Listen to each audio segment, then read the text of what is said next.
you ready? Are you ready? Are you ready? So as we continue our Women in Reggae series, I have a really exciting guest joining me all the way from Trinidad in the tropics. She has taken the world by storm in the last year, exploded onto the reggae scene. No love in them heart, me see them gone. No love in this world, men they lose them soul under mind control. Me see them man got no love, no love. The one, the only, none other than Queen Omega. Queen Omega, how you doing? Blessed. Greetings. Greetings, greetings.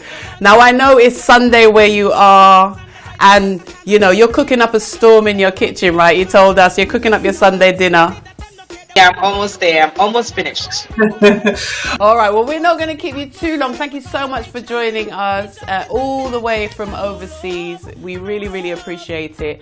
And, you know, the reason why we wanted to speak to you, or I wanted to speak to you for this Women in Reggae series is because not enough is done to showcase great, phenomenal queens like yourself doing some amazing things in the business. And like I said, you know, you're a viral sensation with the No Love Dubplate that was hot on the scene last year.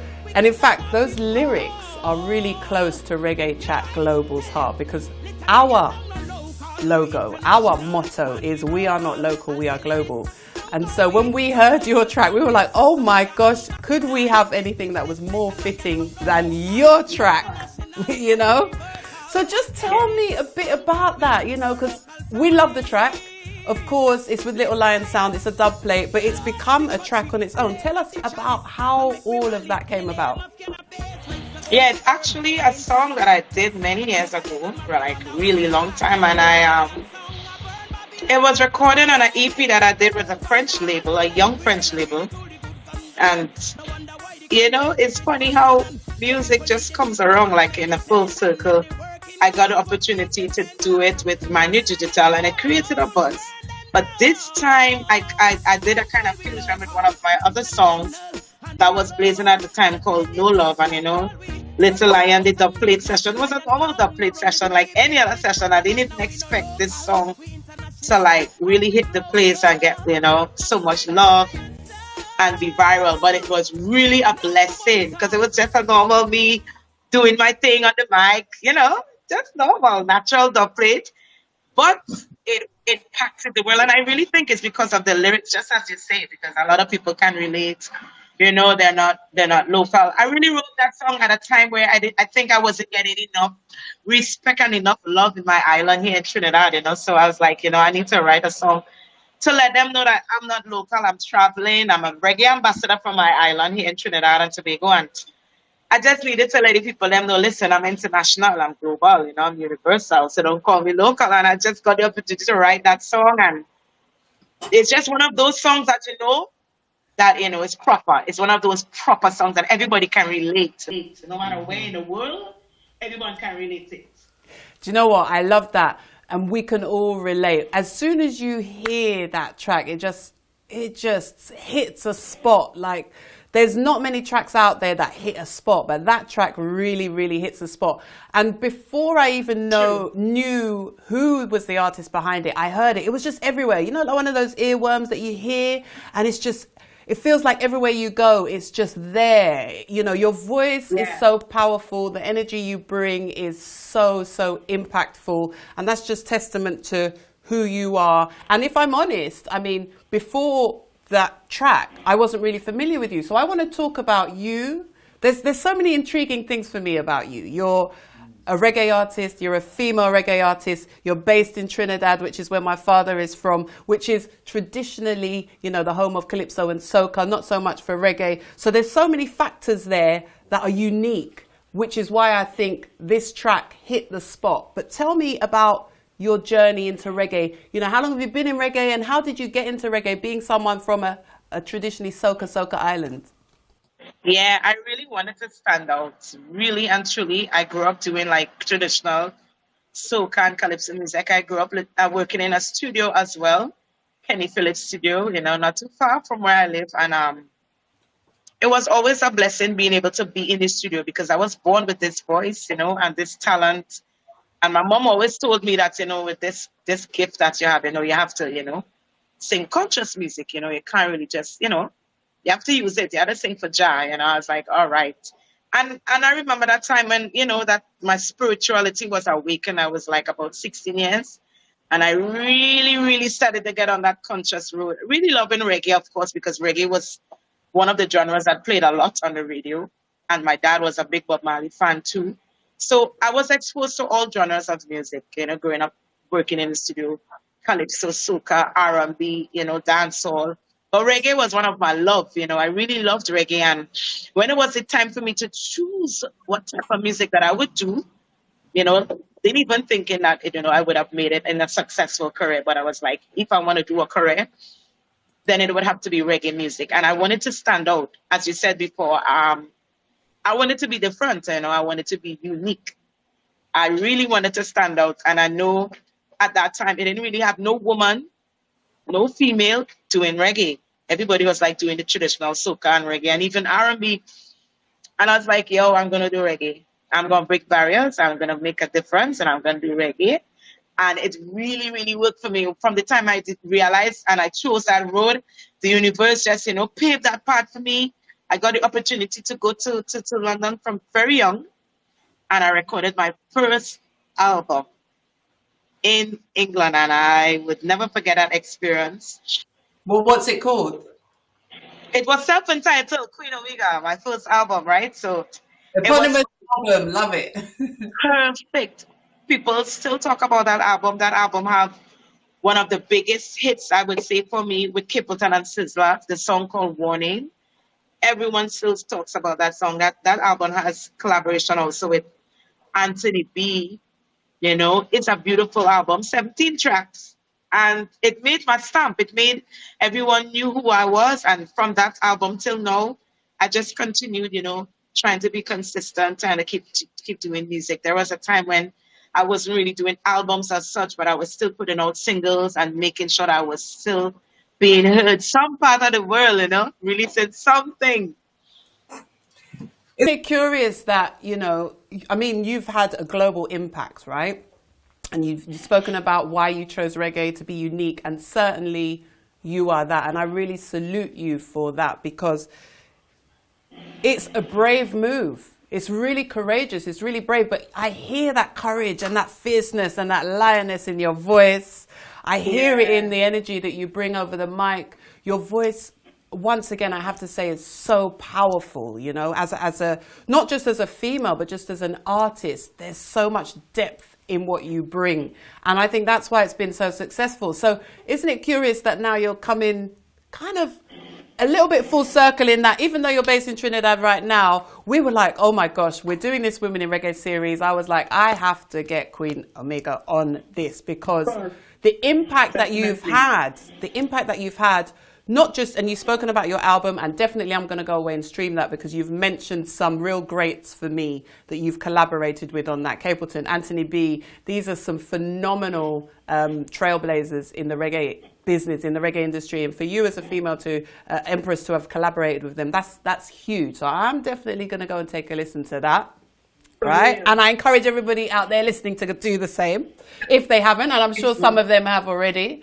But how exciting for you in this time to now be celebrated globally. And like I say, not just as a female, but just as a reggae artist. How does that feel for you?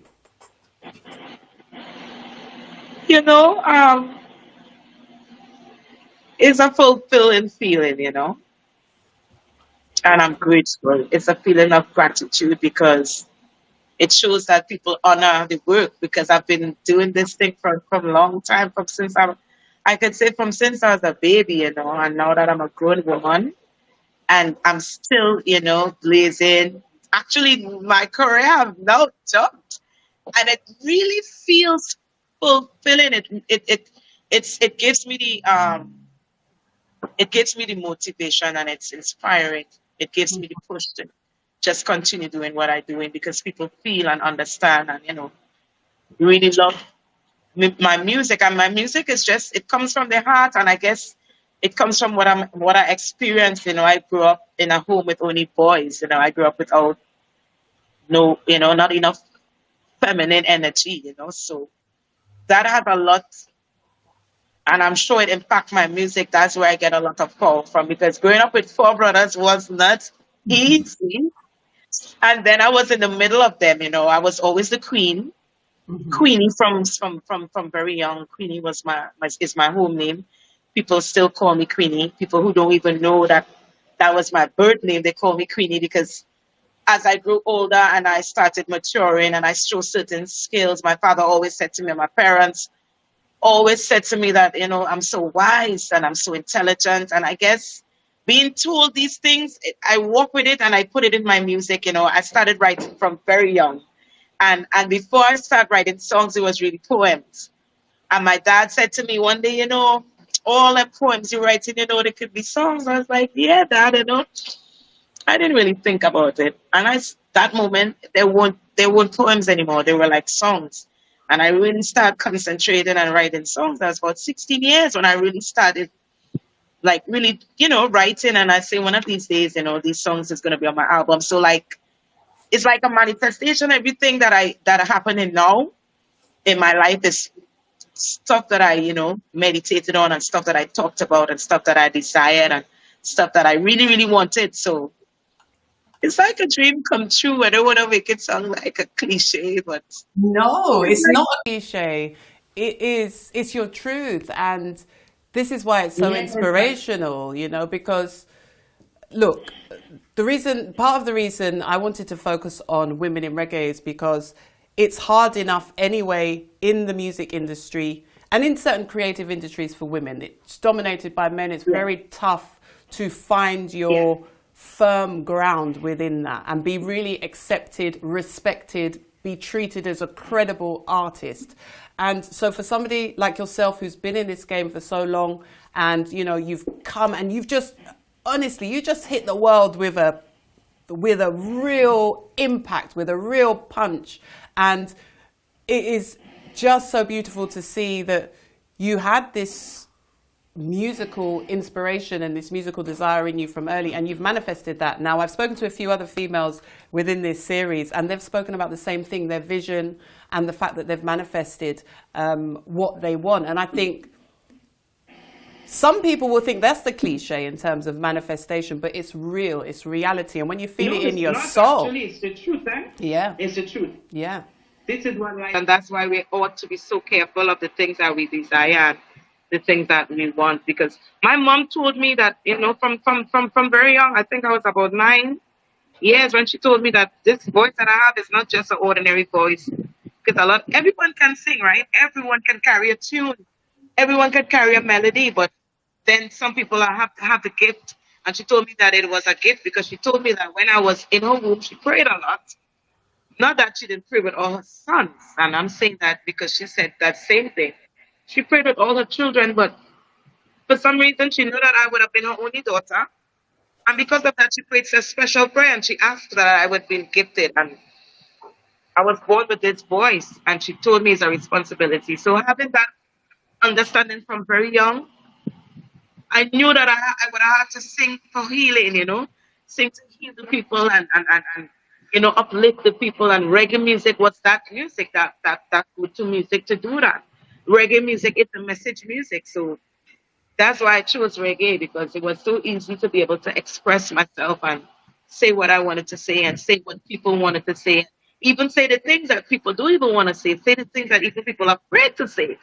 I was like, yeah, I'm gonna do that. I'm gonna write these type of songs, and I'm gonna sing this type of music. Queen, you are fierce, and I love it. But I want to know a bit more about how you choosing reggae was received in Trinidad. Did you come up against kind of resistance with that? Yeah. It was a struggle. It was a struggle. I mean, it's kind of like now, like, getting warm to the people. But just like how it's written in the scripture that a prophet or a prophetess is not recognized in his own land. I mean, I experience it, and it's truth. I mean, it's a fight. It's a struggle. And that's why I say, don't call me local. That's why I wrote that song. It's because of what I experienced. It's what I went through. Because no matter the places that I've traveled, I've been all over Europe from young, been traveling, been as far as Jerusalem, been to Brazil, been some places I was like, wow, reggae music, wow. I've been so thankful, I've been so grateful to be able to experience and spread the message of love and meet these people. And then when I come to Trinidad, they're like, our local queen. I'm like, yo, no, I had to write and let these people know I'm not local. So it's like the respect and the honor. It's like a real fight. It's like a real journey. It's like a real battle. And I'm not giving up. As you say, I'm fierce. Yes, I'm fierce. And I don't give up easily. I don't give up easily at all. I like a good battle. I like a good battle because I know I know that the victory is be sweet, feel real sweet when I see the fight is like real hard. And I think my career is a testimony of that because to people who have known me from my first album in 2001 to now 2024, it's been a long time. It's been more than 2 decades plus, and I'm going strong and I'm grateful. I'm thankful that I'm just managing to reach above the surface. People now getting to know me. My music is now reaching viral, and people now getting to know who Queen Omega is. It is really a blessing to be able to carry even the title because it's a title, right? It's just a title, given unto any empress or any daughter or any sister or any woman who know themselves, who is really conscious, It's a title that was given to the wife of His Imperial Majesty. So even to carry the name Queen Omega is a blessing, trust me. Because my name is Janelle, right? My mom gave me my name, right? Janelle. And yeah. Listen, I want to talk a bit more about your collaborations because you recently performed on stage with someone who is a real legend for us here, and that's General Levy. Now, I saw that, and you guys were sick. Honestly, fire, pure fire. I mean, he's incredible. Obviously, he's got a track called Incredible. But how was that for you performing with him? Tell me about that. Well, being on the road, this is what I like about my tour life, With being on the road, you get to meet some of the great legends, and we actually was at the same festival, and I managed to just finish my set, which was with the band on the main stage. I was like, yo, General Levy's on the dub stage. I'm going to check him out. I'm not so tired. My adrenaline is pumping. I'm just going to check out this man because I love him, right? And like, yo, when I reached the place, whoa, the energy was off the roof. And I felt so compelled. I'm like, yo, I want to touch him, Mike. I just want to touch him, Mike, and enjoy this moment. And he was so sweet, and it was so warm, and I did it. I was natural, we blazed. The chemistry was there because he is such a boy. This man, Yeah. Bad. He's a gem. Bad. He's a champion.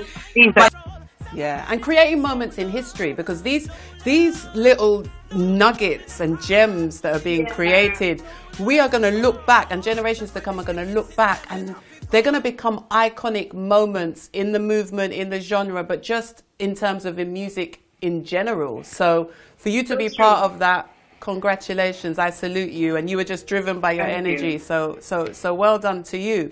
But you know what, General Levy is someone I know personally, and I know that he really is a champion behind women, but it isn't always the case.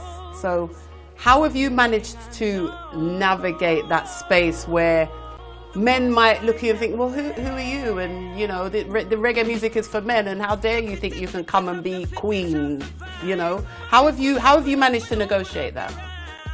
With the mic. Definitely with the microphone. I mean, my voice spoke for me all the time. And I carry myself humble, when people was like, exactly like she. After I touched the mic, everyone was like, salute. Enough respect, You are the queen. I just let the music, I just let the microphone. I just do it on the mic, I just express it on the mic. And we're going to get the pleasure of seeing you in the UK very soon at City Splash. We're all going to be there. I know you've got a few gigs coming up for the summer. But City Splash is one of them. And City Splash is something that's very close to all of our hearts here because it's a new reggae festival, but it is for us, by us, and it's arguably now the biggest reggae festival in the UK. So for you to touch the stage there, I can't wait. We are super excited. But what else is coming up for you in the summer? You've got City Splash, and I know you've got a few other gigs. I've got so many dates. I've got 30 dates plus, and I'm so oh my gosh, I'm really getting myself prepared physically, getting back sports in order, training, because I really, I really love what I do, and I really want to give my music lovers, my musical family, all my all. I want to have the energy because I'm known to have the energy, so I want to keep that trend. I want to keep that title. Yeah, I'm looking forward. 30 days plus around Europe. I think it's one of my biggest tours ever. So, yeah, Queen Omega in full bliss. I think this year is going to be a very, very, very great year for me. 2024 is going to be a very successful year for me. And I'm saying thanks to everyone from now. Thank you so much for supporting me, for the love, for sharing and liking the music. Everything is social media now, so I'm not always on the social media, but when I go on, I see the love and I'm so thankful. I'm so thankful. This is what I need. This is the love I've been waiting for. This is the love I've been waiting for, We've been waiting to get discouraged. Sometimes you get discouraged along the journey. There were times where, no albums wasn't being made and probably motherhood was taking a lot of my time. So there was times where I was like, when I'm going to get back on the road, I wonder if I'm going to be able to, survive in this business. See a lot of new artists coming up. Seen a lot of new artists playing in the trail, and I'm like, yo. And then boom. So I guess everyone has their time, and now it's my time, and I'm just going to continue to shine and make good music for my people, man. This is what I was born to do. Listen, you are so blessed, and you're absolutely right. There is no time like jazz timing, and this is your time. We are so excited to see you doing your thing, coming to the UK and just spreading your message of love, positivity, and that incredible power that you have around the globe. So you keep doing your thing, Queen, because we love to see it and we just can't wait to have you here. Honestly, we can't. What is next in terms of music? New album, actually. I have a new album. I'm trying my best to get it off so we can have something bubbling for summer. So it's almost finished. New album in the making. Some new dates in the US, of course, and some new territories for sure. I know my manager, she's busy in the emails. We've gotten tons of emails popping up every day. I give thanks to my community manager and my team for the hard work, for keeping Queen Amiga's name out there, Besides me being a person, it's also an image as a brand. So we're just working on that. The website is up and running. We have the merch ready for the road. We have some new products. We have some new tonic drinks. We have so much new things. We have, of course, we have the CBD stuff. We have the oils, the bath. Everything's there going to be placed on the website soon. Things are popping. Things are popping. Things are looking good. So basically, watch out, you're coming, you're taking over. That's it. Yeah. It's about time. It's about time. Definitely. Okay, couple of things before you go, because I know you're going to get back to your Sunday dinner and, of course, doing your motherly duties, which actually, I have to say, I completely admire, because as a woman, it's not easy out there to navigate this industry with all of the stuff that comes with it, but also to be a mum. I just salute you with that, So we give thanks for that. But before I let you go, first of all, I want to know from you. Reggae music, like I said, is something that's not necessarily traditional to Trinidad, but it's something that you felt from an early age. And it's a genre that is a global phenomenon. Why do you, Queen, think that reggae music has reached every corner of the globe?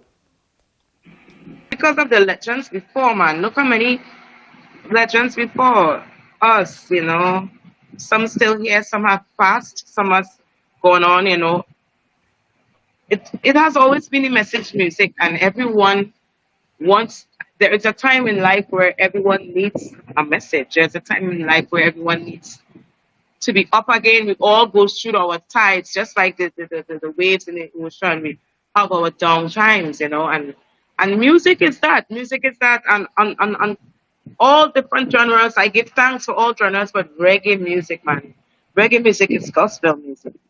Reggae music is music from the creator, straight from the creator, straight from the source. It's like, you know, you're going to the river and you're drinking straight from the waterfall, from the drop. This is what reggae is. It's like drinking straight from the vine, you know. And that's why it's reached the world, because everyone needs lifting up. Everyone needs healing. Everyone Amen. needs putting it back into perspective, you know. Everyone has that moment, because we all have our moments of weakness. We all fall short, you know. No one is really perfect, you know. We all striving for that level of perfection. And there comes reggae to help us, you know. I give thanks. Amen and Ashe. Blessed love, thank you. You're most welcome.